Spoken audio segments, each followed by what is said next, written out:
Okay, so today we're diving deep into, uh, well, Paradise Restored. Paradise Restored. Yeah, we're looking at this book. It's called Paradise Restored, and it's making some really, well, big claims. Bold claims for sure. Like really bold. Like, what if I told you we're not just waiting for the world to end, but for Christians to, like, actually transform Not society? for any second coming business. Exactly. So that's kind of what we're going to unpack today. Totally. But don't worry, we're not going to get lost in the weeds of, like, when Jesus is coming back. Right. Our focus is on this whole eschatology of dominion thing. Which is a mouthful. It is.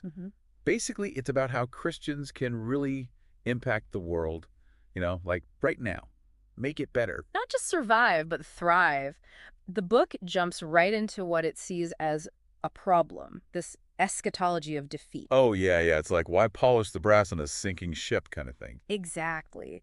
So many Christians are so focused on the world ending that it's like they've given up on making things better now. Exactly. Yeah. And the book's saying that affects everything, like how we build churches, how we share our faith. Right, totally. So that's where their idea of dominion eschatology comes in. Which, again, sounds kind of intense. It does. But it's really about, like, actively shaping the world for the better. Right. Instead of just, like, trying to survive till the end. Exactly. And get this, they use Christopher Columbus as an example. Columbus. Yeah, I know, right?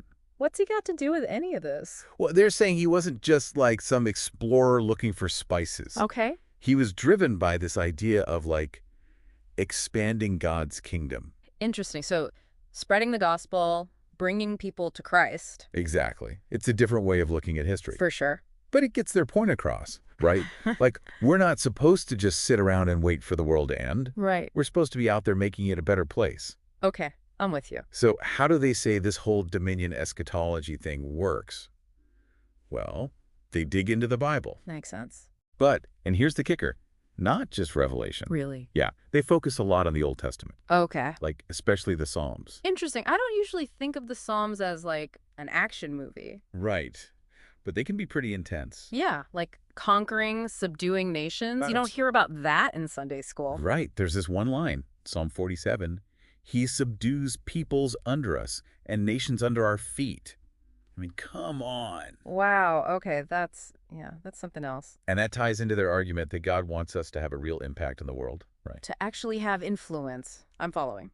And get this, they even say that a lot of the book of Revelation. Which most people think is about the future. Right. They're saying a lot of it's already happened. It's historical. Whoa. That's a bold claim. Right. Makes you think, doesn't it? Definitely. It's like even if you don't agree with it, it makes you reconsider what you thought you knew. Exactly. Okay, so get ready, because this is where it gets really interesting. Paradise Restored dives deep into the Garden of Eden. The Garden of Eden.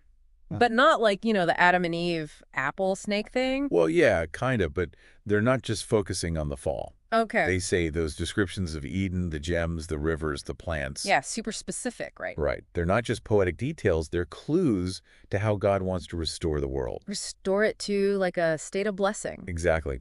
And get this, they mentioned this one detail about Eden that blew my mind. Bdellium. Bdellium. Bdellium. Mm-hmm. Apparently, it's this rare resin that was found in the Garden of Eden. Okay. Never heard of it. Most people haven't. But they're saying it's important. Yeah. And they connect it to this whole other thing, the Feast of Tabernacles. Okay, you're blowing my mind a little here. Right. They see it as a celebration of God's provision, his presence, like a foreshadowing of when the whole world will be like Eden again.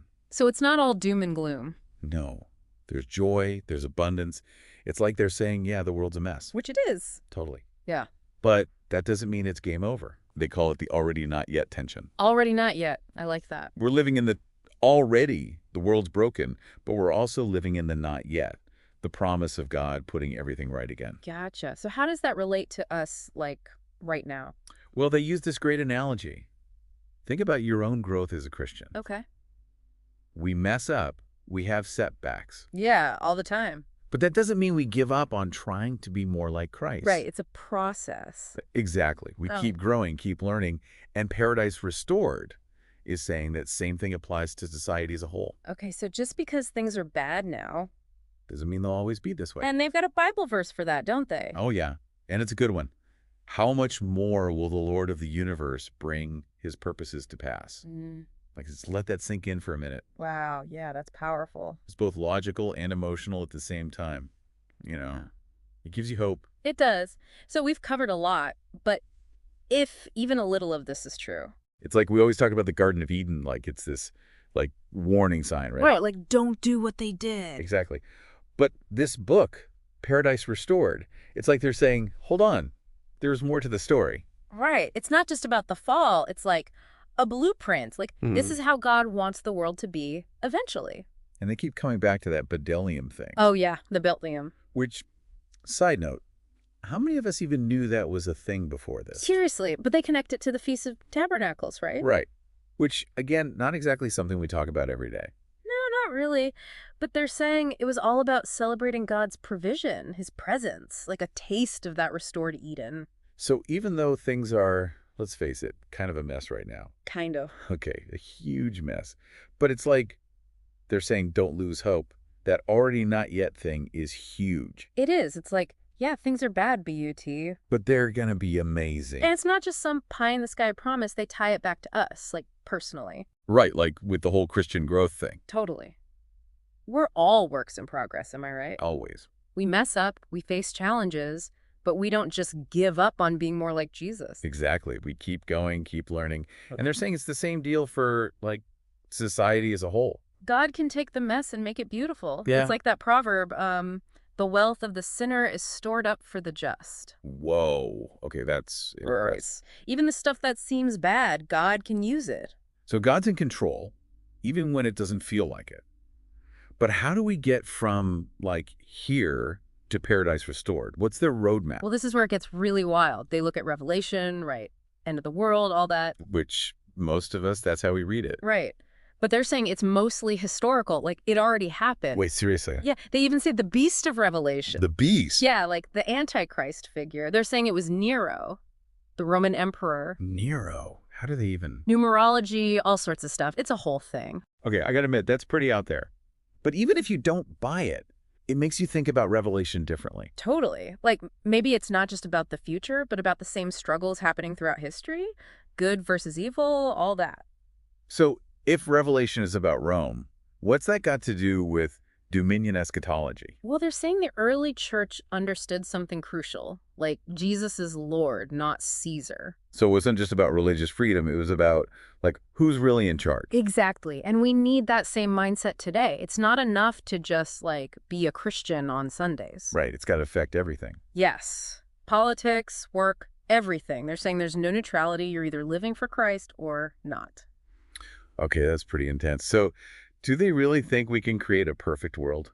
Well, they're realistic. This side of heaven, it's never going to be perfect. Right. But they do think we can see a huge shift towards good. Like, as more people follow Jesus, society changes for the better.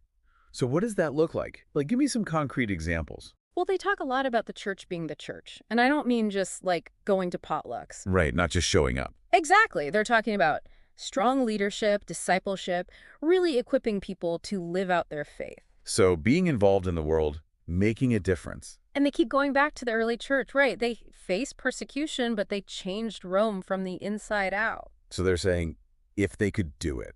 We can too. They really believe God's calling us to be part of something huge, something that'll have a lasting impact. Okay, so that's the church. But what about us? Like, individually, what are we supposed to do with all this? Well, live like it's true. Act like God's already won and his kingdom is coming.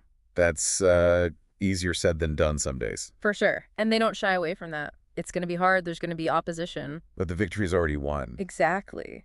And that's the point. That's where our hope comes from. Not our own strength, but God working through us.